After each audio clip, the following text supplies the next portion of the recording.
The Coonhound Collective podcast is brought to you by CZ Welding and Custom Dog Boxes. Dog boxes built by hunters for hunters. Check these guys out today. This is your host, Jason Snellgrove, and I will be your guide as we journey down the road to pleasure hunt or hitting the long trail to those great comp hunts. This is the Coonhound Collective podcast.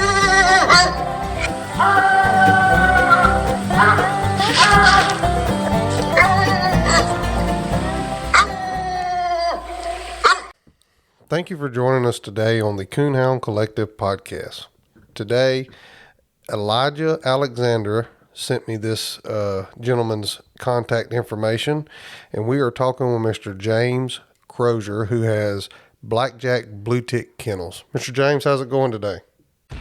Hey guys, this is Jason at the Coonhound Collective podcast. I jumped in here real quick to tell you about a raffle that we have going on. We have joined up with our partner, CZ Welding and Custom Dog Boxes, to raffle off a 24 by 20 by 38 single door top storage dog box. Nathan built a really great quality product. You can go over to the Coonhound Collective Facebook page and see pictures of this dog box. There's also ways that you can pay to get in on this raffle. There's 53 spots at $25 a spot. Now, some of those spots have already been taken up, so don't waste time. Get over there and get you a spot reserved. Now, all this money that we're raising for this dog box is going to Superior Kennel Club. That's who the monies are going through, is Superior Kennel Club, and it's going for their Youth World hunt they're having in December in Alabama. This money is going to allow Superior Kennel Club to pay more spots, first and second place. So go over right now, get you a spot reserved, help promote the future of our sport, the youth. Go over and get your spot today. Thank you.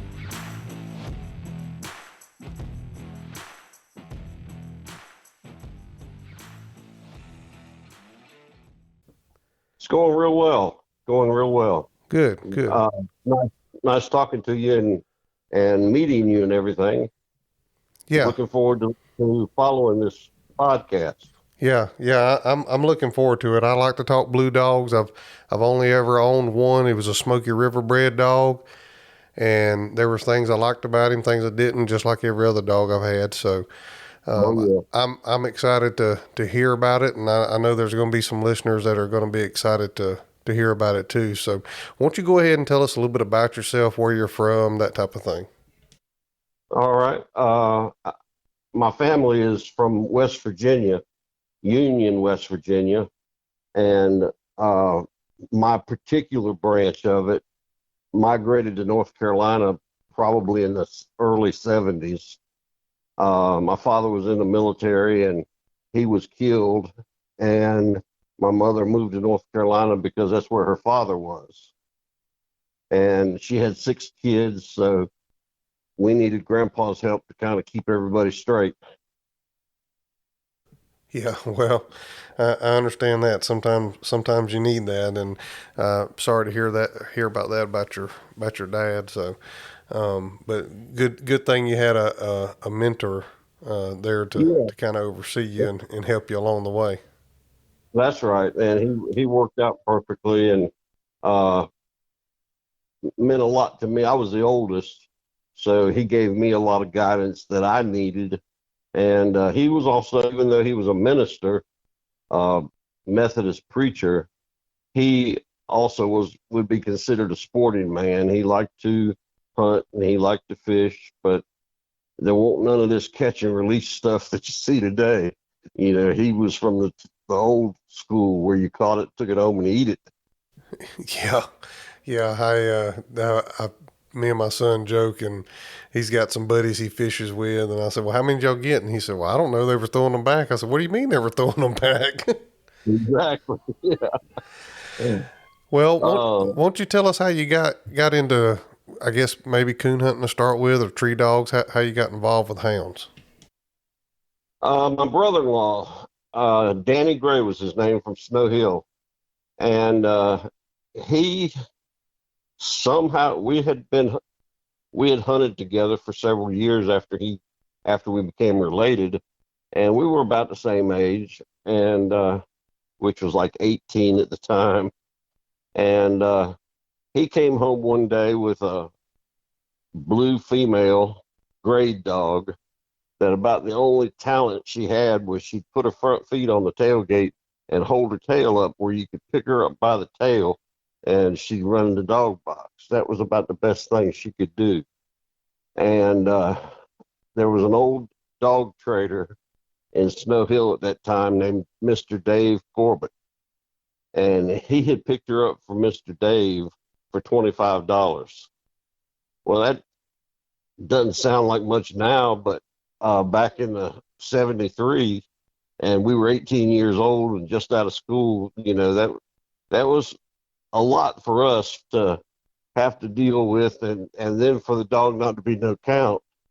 But we became good friends with Mr. Corbett, and he started looking out for us, and he took the old blue dog back in on a trade and gave us a couple of young registered dogs that one of them influenced me quite a bit.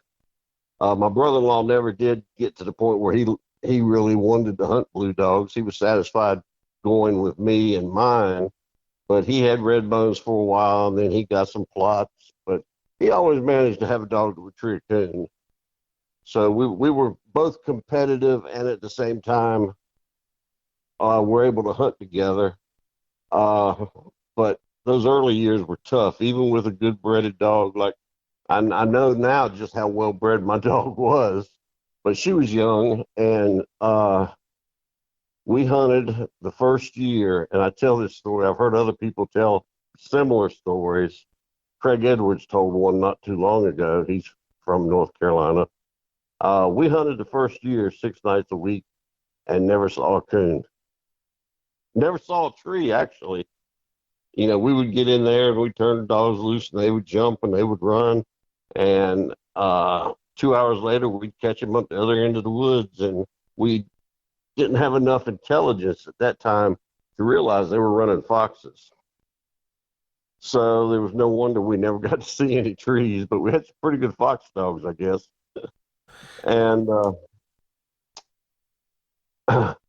we took that round of dogs back to Mr. Dave and upgraded again. And this is when it started getting a little more serious. He had a male dog that was a puppy from what became my mentor, Mr. Buddy Ginn in Snow Hill. Buddy bought a female from Johnny Watson. And Johnny and Elbert Vaughn were real good friends. And he took one of Elbert's females and bred it to Vaughn's Blue Mac. And when he bred that the first time, he bred it to a Diamond Jim dog. Not Diamond Jim himself, but a direct son. And he had like 8 or 9 puppies. And my first real good dog came out of that particular litter. And but I like to tell the story of that was Bluetick royalty back in the 70s. A female directly out of Blue Mac, bred to a son of Diamond Jim, that came right straight from Warren Hassler and Smoky River. You would have just thought you would have had some picture perfect blue dogs, but that was not the case. We had 3 or 4 that looked like Mac, and 1 or 2 all blue ones, 1 or 2 black and white ones, 1 or 2 liver colored ones. And I'm not sure what the oddball, if you could call it an oddball, but there was one that didn't look like none of them. And Buddy Ginn not only had the female and he was raising the puppies, but he was a Bluetick scholar. And he would sit me down in his kitchen and we would pull out the 7-generation pedigrees he had. He was about 15 years older than I was. And he had been in it for about 15 or 20 years. And he had studied those Bluetick papers and the 7-generation papers that back in the 70s went back to the 50s. And he showed me how to match the numbers and tell which dogs were litter mates. And he would try to explain to me why he thought some of the crosses were so outstanding. and he was definitely a Vaughn man. Back then, Dave Dean and Hammer Dogs were just getting started good, but people were liking a lot of his stuff. And of course, you had Albert Vaughn, but Julius Sebastian. Some of the older guys had their own following, and so I naturally kind of migrated to being a Vaughn guy too. And especially once my dogs started doing so well, those dogs made really outstanding tree dogs. And most of them were cold nosed that you hardly ever saw. I never heard of a dog in the 70s that ran with his head up, but a lot of those off the Diamond Jim Cross could. And they could smoke a track, boy. The Now, was y'all just pleasure hunting these dogs, or were you already involved in competition at that time?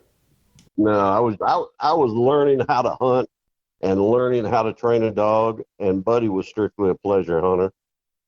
Okay. Matter of fact, by the time I got to know him, he didn't even hunt at night anymore. There was a big old pine woods precaution that was not too far from the house that it was just huge and nothing in it but pine trees.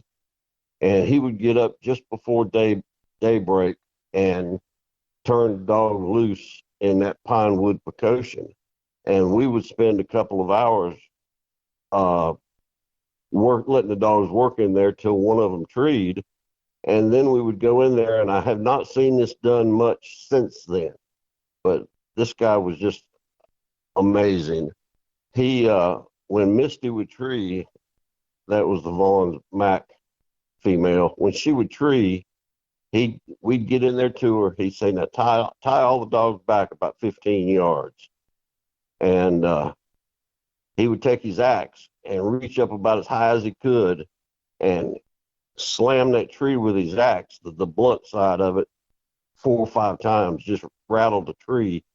And he'd say, "Now take that handful of uh, reeds there and shake those reeds and rub them up against the tree." And he got back and started blowing the squaller. And every single time we made a tree like that, at least one coon would come out. I mean, just come sailing out. We would give that coon a 15 or 20-second head start. It was so thick that they didn't need much. And we turned the young dogs out first, see what they could do with it. If they did, that was fine. If they didn't, then we turned the older dog out, and she'd straighten it out for them, and they'd go off. And sometimes we'd run that coon 2 hours before we would tree it again. And that's how he hunted every Saturday morning. Walked me to death. And but I learned so much from him and I didn't even realize it at the time, but he was a Christian man, and he was teaching me not only how to coon hunt, but how to be a man and a father and all these kind of things that a good mentor would teach you. And we just lost him about 2 weeks ago. He was 82, and he treated his last coon this past January. So he was in it to the very end, which I just every time I think about it, I smile. Yeah, that's amazing. That's how I think every coon hunter wants to go out is in good health, still being able to go to the tree. But what sounds like what a man, what a legacy he's left behind to just from what you're telling me about him. Unfortunately, I didn't get to meet him or get to know him, but that's pretty awesome. Yeah, he was the captain of the local prison, and so he was very regimented and very disciplined and all of that. But he cared genuinely for young people, and like I said, he went out of his way to encourage me and to help me uh, do the best job I could do with the dogs that I had.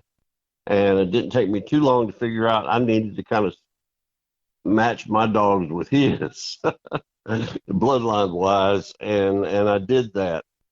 The second time that we bred that Vaughn's Mac female, her name was Misty. We carried her to Bowie's Creek and bred her to Harry Ennis's Snow. And Snow, even though he died very young, he really left his mark in the Bluetick world. He was the father of such dogs as the original Solid Rock dog and the Hornblower dog. And, there's probably 8 or 10 that were born about that same time that were just fantastic coon dogs. And we bred her to Snow and had 8 puppies, and they were all colored exactly like they should be. So that let us know that the color that we were getting before wasn't all Misty's fault. There were some other things going on there, but we got 7 or 8 puppies, and I ended up keeping a female that we called Penny, and she was pretty much the spitting image of her mother, and a little bit smaller dog, but good mouth, good nose, quick locator. Didn't back in those days, it was not uncommon for most people to have a dog 3 years before it would ever treat a coon. They would say, well, the first year you get it and let it grow up. The second year you get it started, and the third year you make a coon dog out of it if it's going to. Penny wasn't like that. Penny, by the time she was 7, 8 months old, was a tree dog. And that was just unheard of in those days. Matter of fact, having a tree dog was almost unheard of in those days. Some of the guys had something that would tree and stay there, but most of the dogs in those days were track dogs that occasionally would tree. So we were hunting just a whole different kind of dog than most people had. And this same period, Buddy introduced me to one of Albert Vaughn's relatives. He stayed in North Carolina up in the mountains. His name was Sherman Butler, and he's in some of the early blue books. Sherman was a Bluetick breeder, much the same as Albert Vaughn. He just didn't, he never acquired the notoriety that Albert did. He didn't have as many dogs, but he produced a lot of dogs up there, and he's the one that actually made the cross that produced the original Solid Rock dog. So he was always on the lookout for a nice male dog to breed. He was the type that would keep 8 or 10 well-bred females and then drive all over the countryside when they came in heat to breed them to something that was exceptional. And one of the last crosses he made before he died, he took a female. Matter of fact, it was a female off of the Misty and Snow cross. And took her and bred her to Charlie Bray's Clipper, who was out of Tashuta-Zarkey. And that produced some firecrackers, a little bit grouchy around the tree, but they were firecrackers.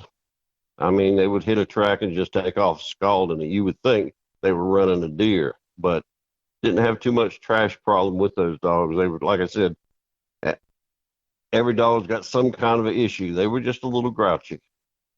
And from what I had been told, the stories I've been told, I didn't hear this myself. I didn't see it myself, but Clipper had been in several dog fights. He made night champion, but then I think they kind of encouraged him to quit competition hunting him. So that's how those things go sometimes. You know that. Nowadays, they just ban you. But back in those days, they kind of worked with you a little bit, I think. Anyway, the last time that we bred Misty, we bred her 3 times. The third time that we bred her was to one of Sherman Butler's dogs that was a son of Hills Rock. So once again, you're dipping into that old bloodline that not too many people had hold of, but he was a big dog. He weighed about 110 pounds. And the reason Buddy wanted to breed to him was his mouth was so exceptional, as well as the fact he was a tree dog. He was a little bit, well, he was a whole lot slow, but he would tree a coon. He was accurate about 90% of the time. and he just had a mouth that you could just hear over most dogs all the time, whether he was trailing or treeing. And I ended up with a male puppy out of that cross that was a little bit too tree minded when he was young. He started treeing with the other dogs when he was about 9 or 10 months old. He could just blow the top out of the tree like his daddy. But it took him about 2.5 years to learn how to check his tree, and probably would have happened sooner if I'd have hunted him by himself. But we always had 5 or 6 dogs we felt like needed to go, so we would throw them out there and let them roll. And I spent 30 years hunting pretty much with the same 2 guys, either my brother-in-law, the first part of that, or a gentleman from Farmville, North Carolina, which is not far from where I stay now. And he was a walker man. And but we hunted together every night. One night he would drive, the next night I would drive. And he hunted the Riverbend flag dogs. So most nights we could go out there and get something stirred up. And this was back in the time when coon prices were pretty high. We could go out, get in the woods by 8 o'clock, hunt till 11, tree 4 coons, next day sell them for $100. And being young, and in my case, I had a young family by that time, that $100 a night was pretty good money for us. So it gave you a little bit of extra incentive. But the one thing that I had always promised myself, I was a biologist at East Carolina University, retired about 10 years ago, is I would never let the coon hunting get me to the point where I would stay out of work the next day. And I never did. I'd get up no matter how bad I felt and go to work. But it would be easy to do, I could see, especially if people had to work swing shifts or something like that. It would be kind of tough to stay out till 3 or 4 in the morning and then get up and have to go to work. But the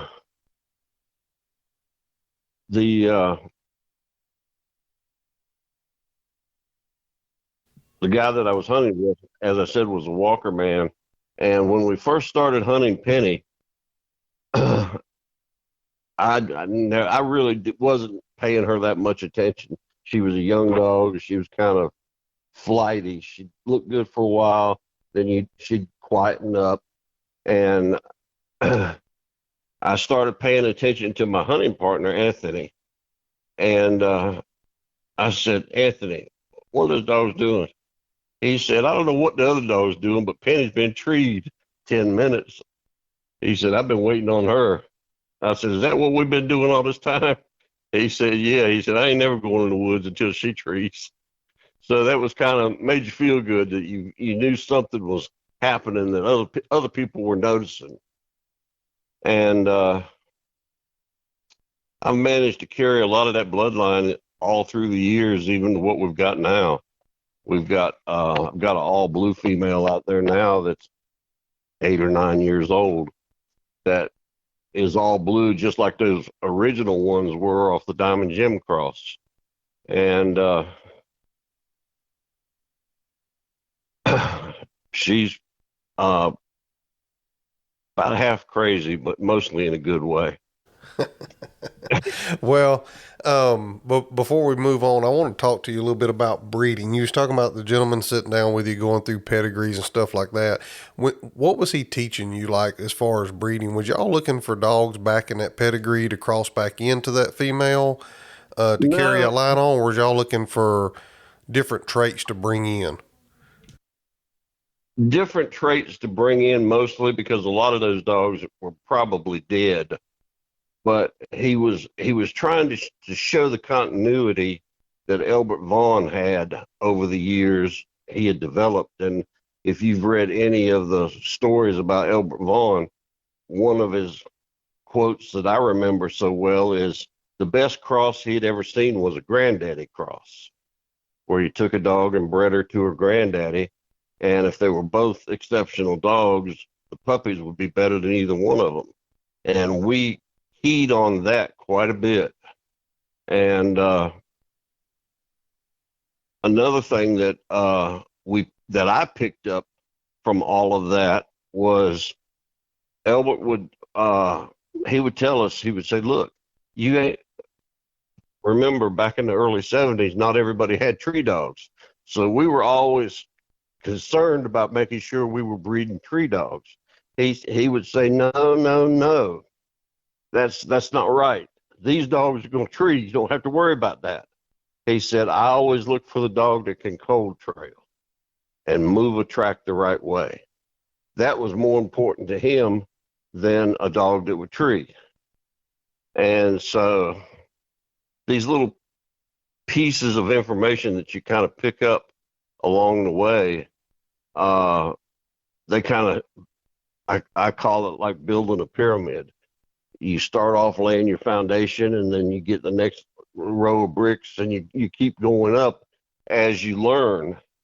And we were still tied up with Mr. Corbett at that time, and Dave had a little bit of money, and I guess he was probably 70 years old by the time I met him, but he could still get around in the daytime, and he liked the Blue Dogs. He ordered a young male dog from Hoy Biscamp out of Texas. His name was Jocko, and he brought it there, and Jocko was a 00 Grant bred dog, and he was 4 years old, all blue, and when he hit the tree, he would throw his head back and have a long, dying, quivering bawl. Well, we never had a dog that would do that, and he was super accurate, super cold nosed, and we bought that dog from him, which gave us a link to Hoy Biscamp, and Hoy had some outstanding dogs. He had been hunting the larger dogs, his Smoky dog, which was 00 Grant, and he just was, he liked the dogs he was producing. Everybody else did too, but they were big dogs, and they didn't sell that well. Hoy would, he said, I'd raise a litter of puppies, have 8 or 10 puppies out there, might sell 1 or 2, end up having to give the rest of them away. And at that time, I don't know why he switched, other than the fact that he just needed to do something, felt like he needed to do something different. But that's when he got the Rowdy dogs. And we ended up getting a couple of puppies from him off the Rowdy. He crossed the Rowdy off the Smoky females. And they produced dogs that were louder, heavier chopped, loud, carrying voices. That we went to the fall roundup one day, and we heard a young dog, probably 6 months old, at the other end of the place. He was just drowning 300 dogs out. We got back over there to see what it was, and it was a puppy off a Rowdy that was about 6 months old. He was just drowning everybody out. And we carried a couple of those puppies home, and they brought a whole new element to what we were trying to do. Not only did they not hurt the tree power, but they added some voice there that just was unbelievable. And boys around home, they hunted those dogs for 30 years. And everybody, they would kind of know when we were getting ready to breed, or something had come into heat and we had bred it. And whenever we had puppies available, they never lasted more than a day. Actually, they still don't. But, I was just young at the time. And do you know Dave Sellers from Ohio? I know the name, but no, I don't know. Okay. He's my age, and he probably knows more about blue dogs than I do, if you want to know the truth. And he says all the time that the Blackjack Bluetick Kennel is one of the best kept secrets in the coonhound world. Being from North Carolina, we just don't have the amount of hunters that coon hunt, especially now since there's no value to any of the pelts. All those people that kept dogs back in the 70s and 80s, they were trying to make a few dollars off of selling pelts. But that doesn't exist anymore here. So we lost probably 70% of our coon hunters. And so that makes it kind of hard sometimes trying to get a good, well bred puppy into the right hands. Because I always like to get two or three into somebody's hands that would promise me they would competition hunt it, even if I had to cut the price and or give it away. I would. I always thought that was important. It gave me a measuring stick because, especially with young boys, if the puppy took off and started doing real well, and particularly if it started winning a hunt or two, uh, you could kind of figure out that was the right kind of cross. And by the same token, if they had hunted it and it wasn't doing as well, they would tell you about it. So stuff like that helped me make the kennel I've got today what it is because I always paid attention to the hunter. I always made sure I put them out there to them. I sell a lot of dogs to people that aren't interested in competition hunting, and that's fine. Not everybody wants to do that, but everybody likes a tree dog. And I sold a puppy just the other day to a guy came all the way from Tennessee, and he picked up a pair of them, and he said, "I'm really looking forward to giving these guys a chance." And I said, "Well, I think this is a proven cross. I think you'll be happy with them." He said, "Yeah." He said, I checked you out really well." He said, "About the only thing that I found that could be considered negative is that your dogs treat too hard." I laughed. I said, "I'll take that." Yeah, And it was, going from not having dogs to tree very much or very often to having them tree too hard. Yeah, that's okay there. yeah, I'd take that one every day. But I retired about 10 years ago, and that allowed me to expand what I'd been wanting to do my whole life. But, having to work and raise kids and all of that, you have to set limitations. And now that I'm retired and my kids are grown, and all I have to do is make sure my wife uh, stays relatively happy. The rest of it, I'm on my own out there, and I spend all day out there a lot of times, and uh, it's given me a lot of enjoyment in retirement that I had not even considered.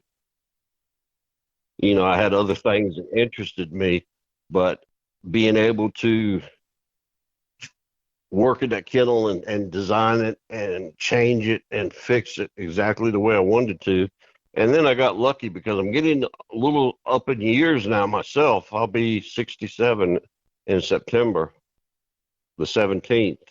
And I've found a couple of younger guys that wanted to handle some stud dogs for me in the hunts.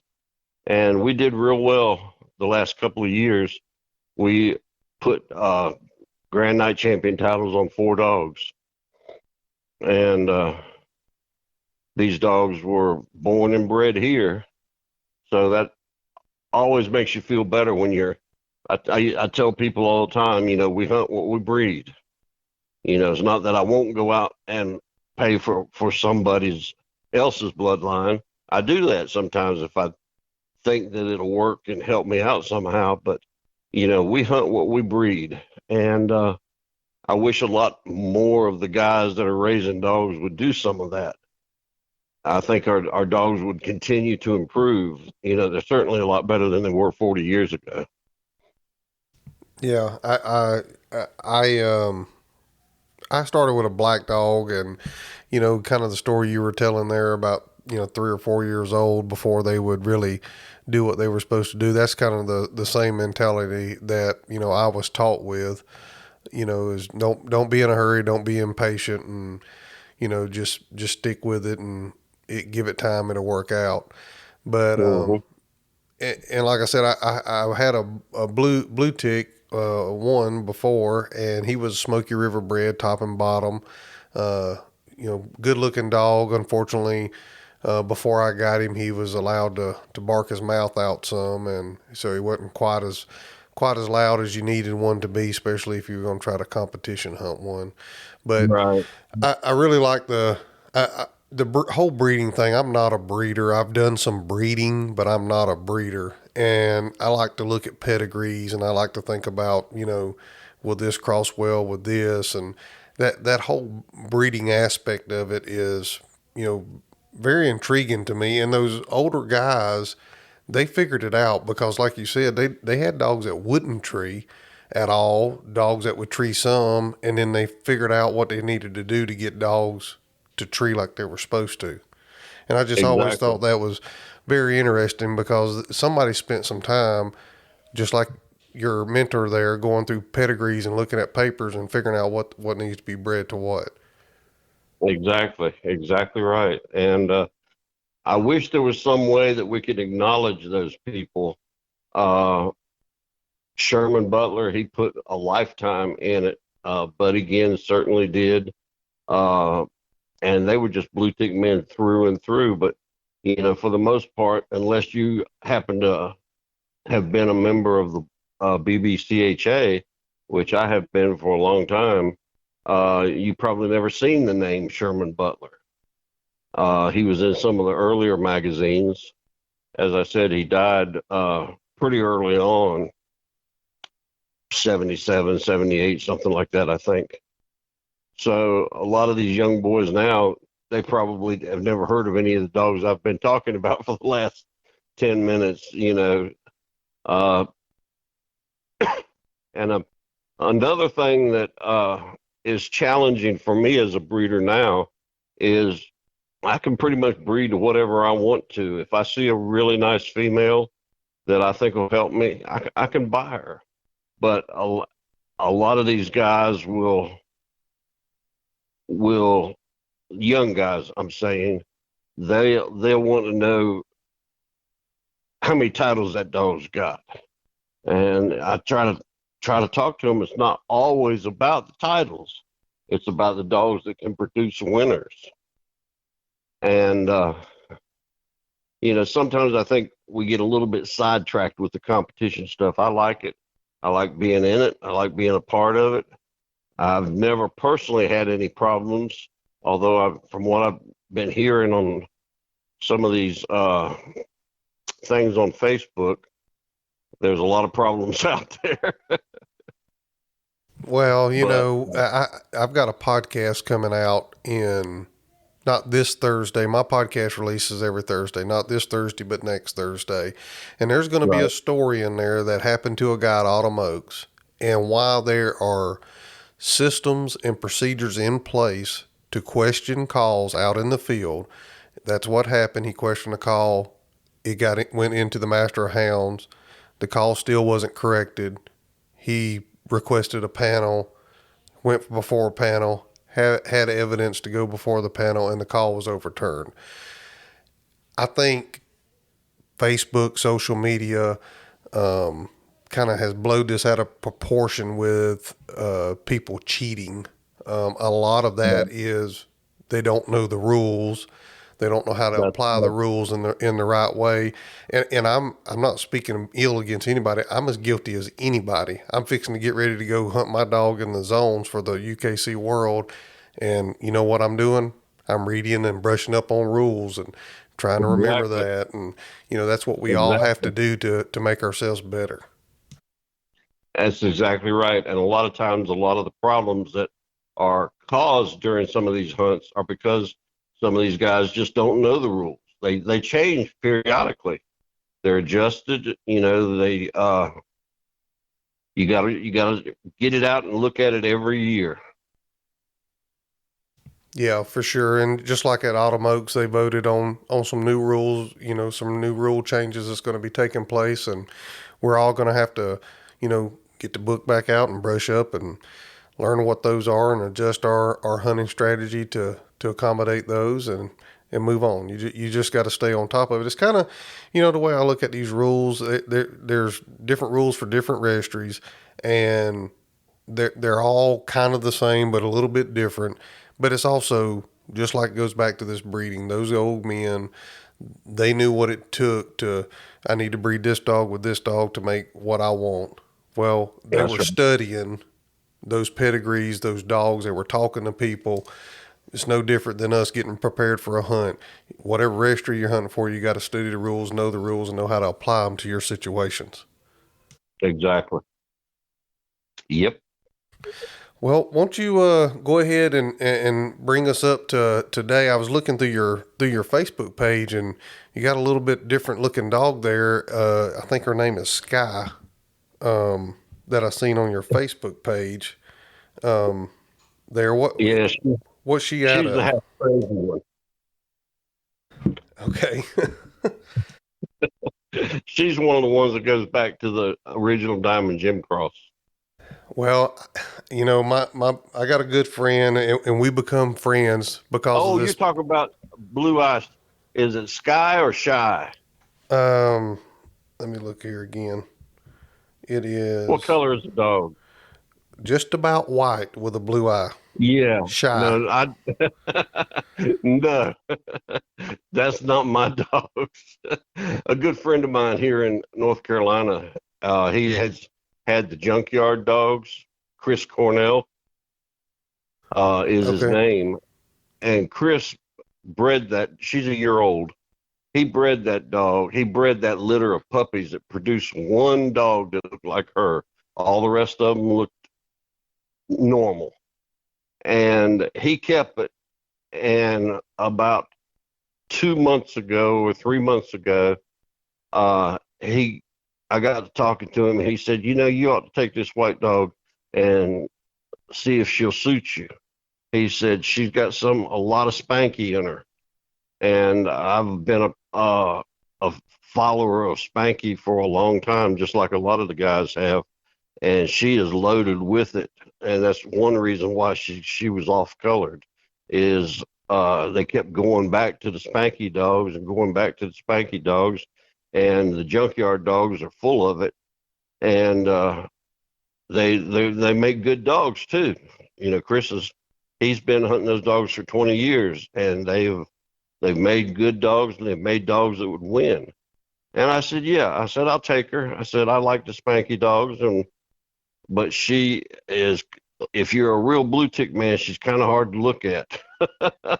Well, I've got a good buddy. We become friends because of this podcast, Brett Stevens, and I'm sure he'll tell you I'm the first to jump on the weird looking dog. So like to me, she's beautiful. I like the way she looks. I mean, like I've seen, and I think I was scrolling through your Facebook and seen some liver colored dogs, and those things that come out different always intrigue me. I had a female here, a red tick English female, had a litter of puppies, and when it was the guy that I bought her from had bred her prior to me getting her, and the first puppy that was born, when it was born, I picked the phone up and I called him and I said, I thought you bred this dog to a red tick English male. And he said, I did. Why?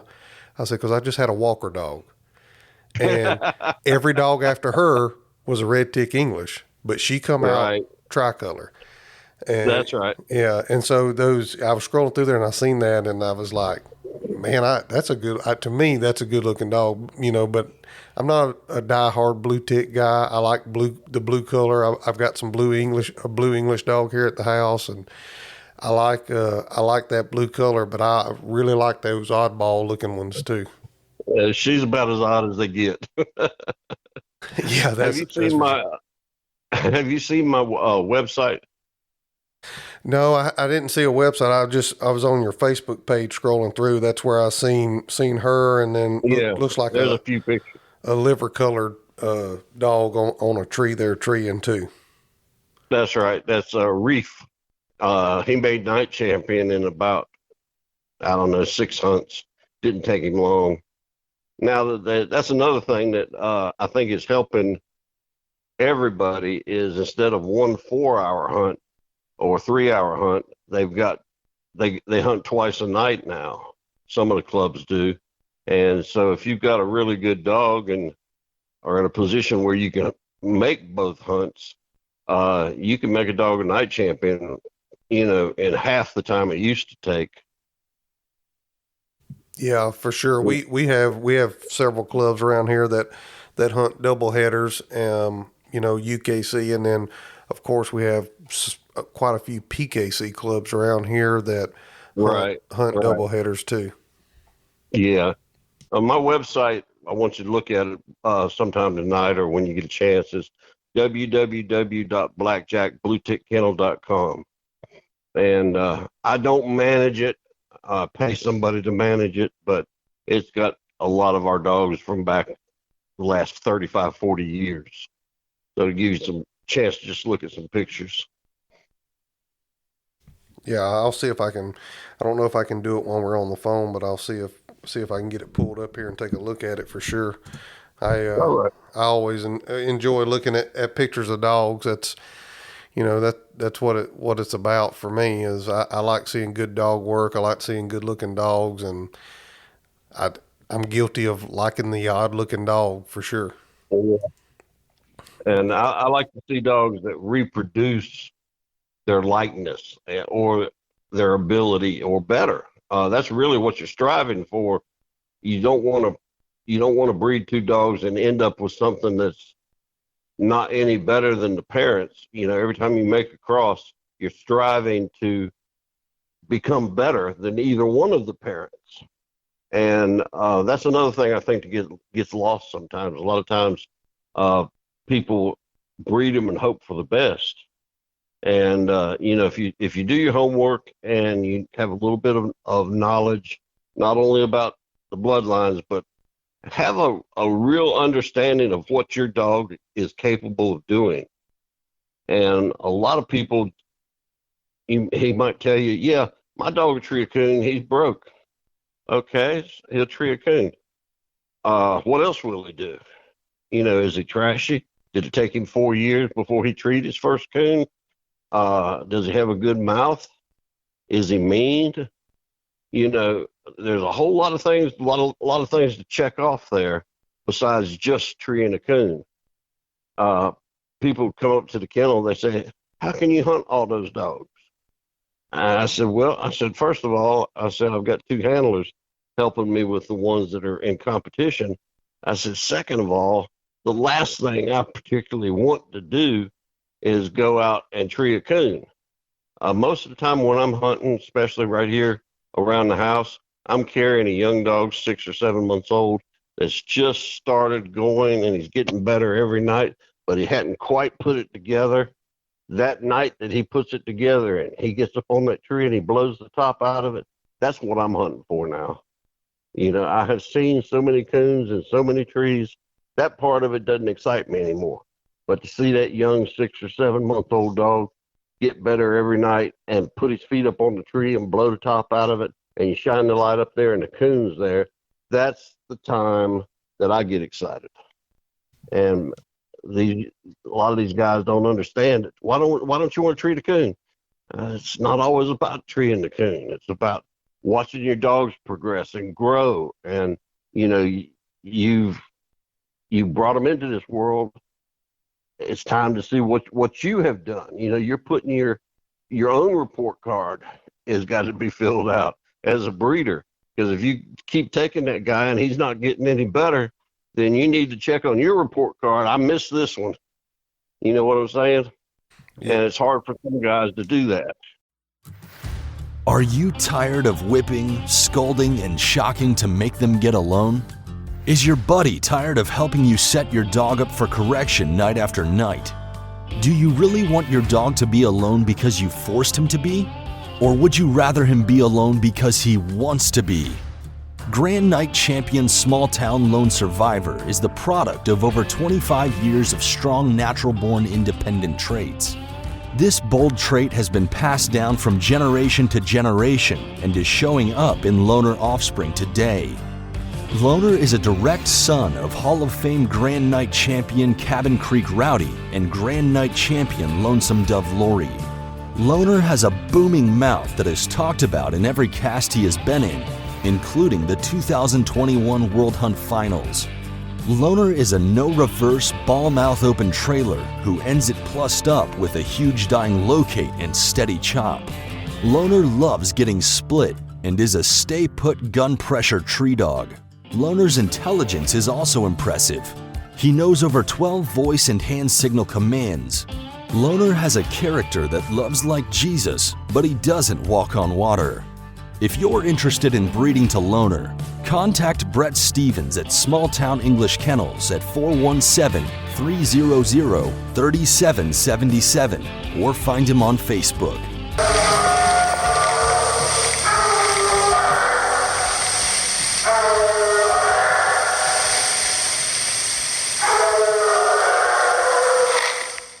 If you're interested in running a stud ad for your dog here on the Coonhound Collective podcast, reach out to us at thecoonhoundcollective@gmail.com. Send us a message through Facebook or Instagram, and we'll be glad to get with you to get you an ad built and get you pricing on all of our ads.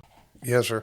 And, you know, for me, like I said, I'm not a breeder. I've bred a couple of litters, but I wouldn't consider myself a breeder per se. But when I get a young dog here, you know, at the house in my kennel, you know, before I ever take the dog hunting, I'm looking for brains. I have to have a dog that has some sense to be around me. I know some people like them crazy and wild and stuff like that, but I know my temperament and I know me, and I can't handle a dog like that. I've got to have a dog that'll listen to me, that's got some sense, that you know is pretty smart, and I'm looking for those things, and I'm challenging that young dog here at the house in the yard just to test those things and see if this dog's going to pass muster to even make it to the woods for me. Exactly. You're absolutely right. That first 3 or 4 months that they're alive, that's where you figure out if they've got brains or not. And they don't all have them. I mean, even the well-bred ones. You get some idiots in there sometimes that just nobody could do anything with. And, you know, any good breeder that I have ever known in my life, and I have known several of them, one of the first things they tell you is if you can't make yourself cull and cull hard, you have no business trying to be a breeder. And yeah, I know all these animal rights people are going to say, oh my God, let's go string that guy up. You know, I'm sorry, but you don't need to be reproducing dogs that don't satisfy the standard, don't satisfy the breed, they don't satisfy you. Why are they going to satisfy anybody else? You know, those are the ones that just as soon as you can recognize that they need to be culled, go ahead and cull them. And you can take them to the vet and have them put to sleep. You know, there's a number of ways to do it humanely. And so I want to make sure I always throw that in there. It's one of the things that you can do as a responsible breeder to help the breed continue to get better.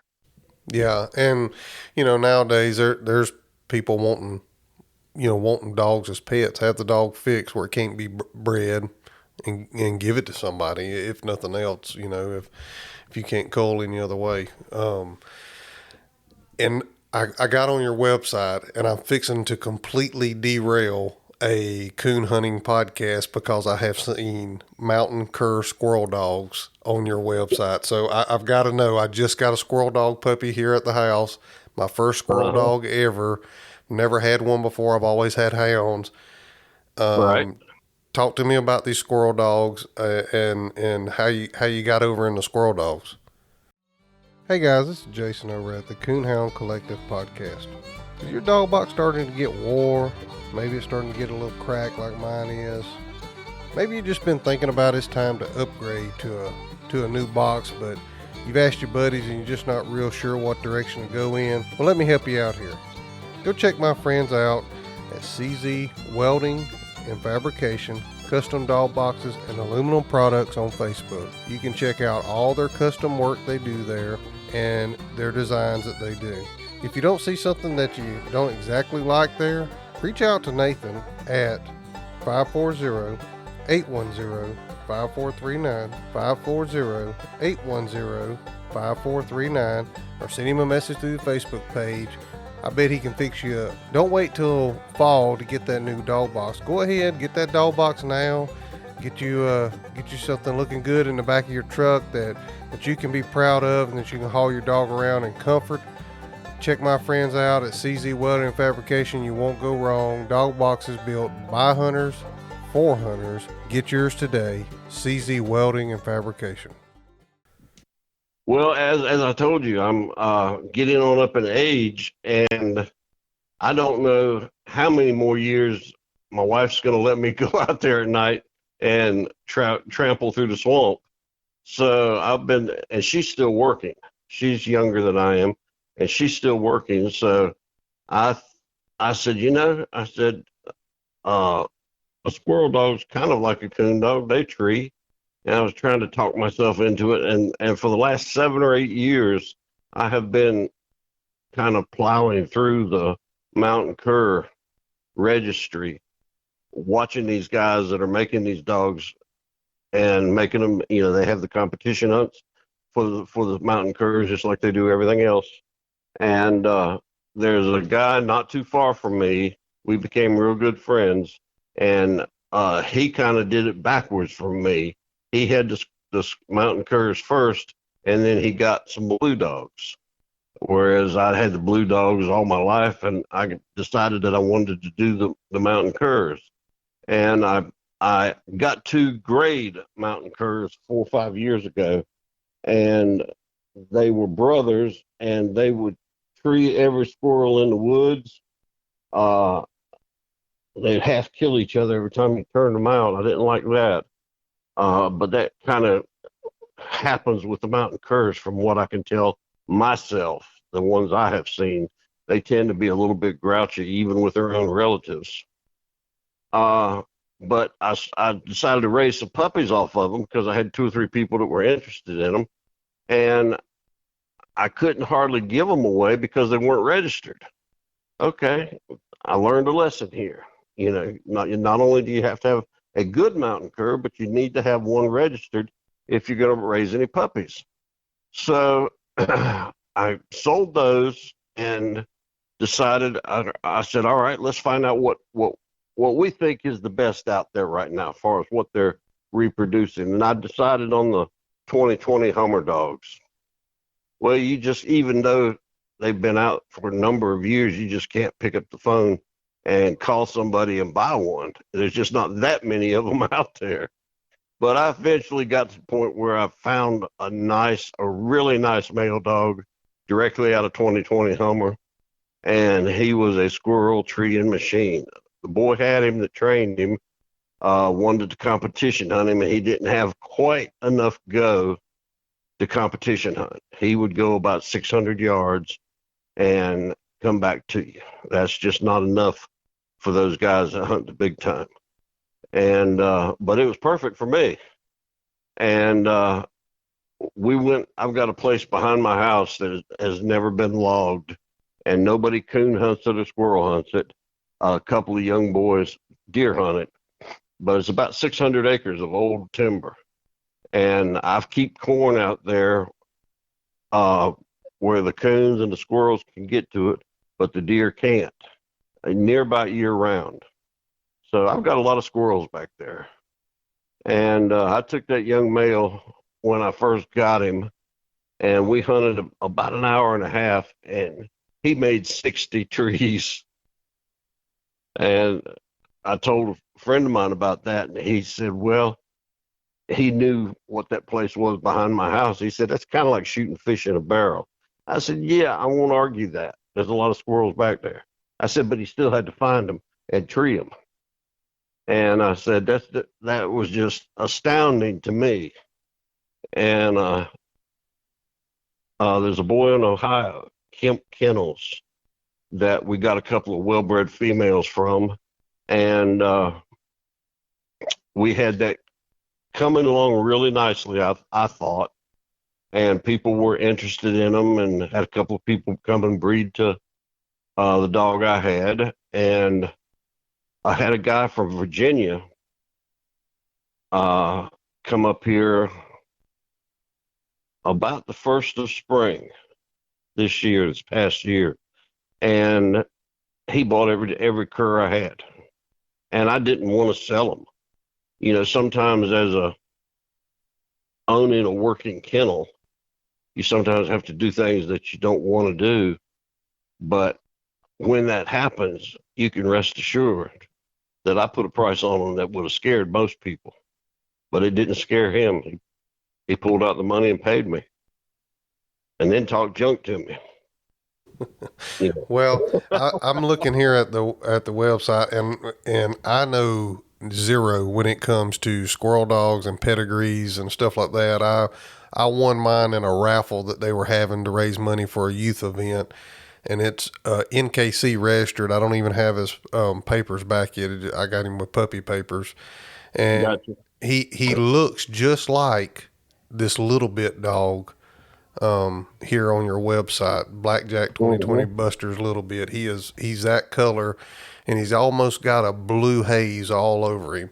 And supposedly he's registered as a Feist, but supposedly his granddad was this Hummer 2020 dog and a Barger Feist female. Oh my! But that's all I know. Right. Well, if he's got some 2020 Hummer in him, and it's as close as his granddaddy, I'm pretty sure that whatever females they were breeding them to would at least tree squirrels. You're not going to waste the 2020 Hummer stud fee on something that won't tree a squirrel. So you might have a diamond in the rough. Yeah, and like I said, it could be his great granddad. I don't know. I don't have the generation pedigree back, but supposedly that was the breeding in there. He's brindle, kind of a light brindle like that little bit dog there is. Actually, I have a pair of them here. I have a male and a female. The female is supposed to go to my buddy that sponsors this podcast, Nathan Kaufman with CZ Welding and Custom Doll Boxes over in Virginia, but he's supposed to get her on the 23rd of this month, but if she keeps hanging around here, my wife has got her underneath her arm pretty regular. So I don't know that I'm going to have to end up buying that dog from my buddy Nathan there. But yeah, they're both brindle color. One's darker, the female's darker, and her name is actually Little Bit. That's what we're calling her. And, The male dog is that lighter brindle color like that, and he's kind of got some different color, not a blue or a glass eye, but it's I don't know, his eyes are just like a different pupil color, and then when the sun hits him just right, he's kind of got this bluish gray haze over that brindle. It's kind of cool looking. It's kind of hard to describe, but yeah, I was scrolling through here and I seen this and I thought, well, I am fixing to totally derail a coon hunting podcast, and all I can say is Tree Talking Media with Ben Sheets, he's partly to blame, and Cody Moreland and Chris Knight with the Hunting Dog Public is the other part to blame. I've been listening to their podcast, and they're great guys. I've talked to them all, and they kind of got me fired up about squirrel dogs. I always wanted a squirrel dog, one that maybe would tree squirrels in the day and coon at night, or just squirrels. But that's what the 2020 Hummer dogs, that's what they were bred for, is the coon at night and squirrel in the day. And a lot of them are semi-silent at night, but when they get up on the tree, they tree like they're supposed to. So it's a good mix. Yeah. Well, like I said, I'm excited about it. He's a little bitty fella. He's like 9 or 10 weeks old. So he's he's a little fella. I take him, I have a landscape company, and if I'm going to be kind of in and out of the truck all day, he's with me every day, all day, in the truck going with me. So, I mow some parks. I'm waiting for a squirrel to break out across one of them parks, and I'm going to sick him on them. That's right. All right. Well, I can't believe it. We have been at it right at an hour. My timer's at 59 minutes and 45 seconds. Well, I told you I was long-winded. Hey, that's okay. That makes for a great podcast. Do you got a story, a hunting story you can share with us, funny or serious, whether it be coon or squirrel hunting? Off the top of my head, I really don't, but I did want to mention one person that, and I know I have, when you're talking about a lifetime of coon hunting over 45 years, there's probably 100 people I should mention, but there's one guy I haven't mentioned yet that I want to make sure that I put a shout out to, and that's Greg Hagerman from West Virginia. I got a male dog from him off of his Jake dog, and we called him well, his name was Carbide. We let it stay, and that Carbide dog was one of the nicest dogs I have ever seen, whether I owned it or somebody else owned it. And he was one of these rare dogs that he reproduced better than he was, and he was phenomenal. He was just everything rolled up into one. You'll see him on one of those pictures there. His name is Carbide, and he and Solid Rock were about the same age. And for the last 10 years, that's pretty much been the cornerstone of this kennel. And when they were younger, I used to hunt them together, and just about got both of them killed on the highway one night. And I got to the point where I felt like they were worth too much to get them killed like that. So I backed off of hunting them and started hunting the puppies. And that turned out to be a good thing, because I was able to show people early on, while they were still young, what kind of dogs they were reproducing. And each one of them had their own following. We had a Solid Rock club, and then we had a Carbide club. And as I said, Greg Hagerman was responsible for breeding that dog. And that you look at how Greg and his dad bred dogs all these years, it just makes a lot of sense. He had a lot of the hammer dogs, Dave Dean's hammer in there, and he's just another one of these breeders that you don't hear enough about. And just wanted to make sure I had a shout out to him. And I guess I could leave you with that. Yeah, well, I found him on here, and yeah, he's a good looking hound for sure. And I'll leave a link in the show notes below to your website. It's blackjackbluetick.com. If anybody wants to go over and take a look at the hounds and the squirrel dogs, but I'll leave a link in the show notes. If you just scroll down, click on the show notes, there'll be a link in there to go straight to Mr. James's website there, and you can kind of go through and look at the hounds, and I think even your contact info's on there if anybody's interested in talking dogs with you, or maybe looking for a blue dog, or do you got any more squirrel dogs, or did the guy wipe you out? He wiped me out. Okay, well, you ain't going to get any more squirrel dogs, so. Well, let's don't put it that way. Okay. Let's just say I'm going to be even pickier the next time. Yeah, well. Yeah, I learn something every time I go through some dogs. Yeah, well, I understand that. Well, Mr. James, if you ain't got anything else, I appreciate you taking your time this afternoon to be on the podcast with me. I think it was great, and a lot of history there with some blue dogs that I didn't really know a lot about, and I think people get some information there that they didn't have previously, and I really appreciate you taking your time to be on the podcast. Well, I appreciate you calling me, and if there's anything else I can do for you, you let me know. Okay, will do. Thank you again, and have a good night. All right, bye-bye. Bye. Thanks, guys, for listening to the Coonhound Collective podcast today. We really appreciate you taking your time out of your day to listen to the podcast. If you don't mind, head over to Facebook and give us a like, and head over to Instagram and give us a follow. It's both at the Coonhound Collective. Also, if you would like to reach us here at the Coonhound Collective, you can reach us at thecoonhoundcollective@gmail.com. If there's someone that you would like to hear on the podcast or a product that you would like to hear talked about, please send it to thecoonhoundcollective@gmail.com. Thanks again. Have a great day.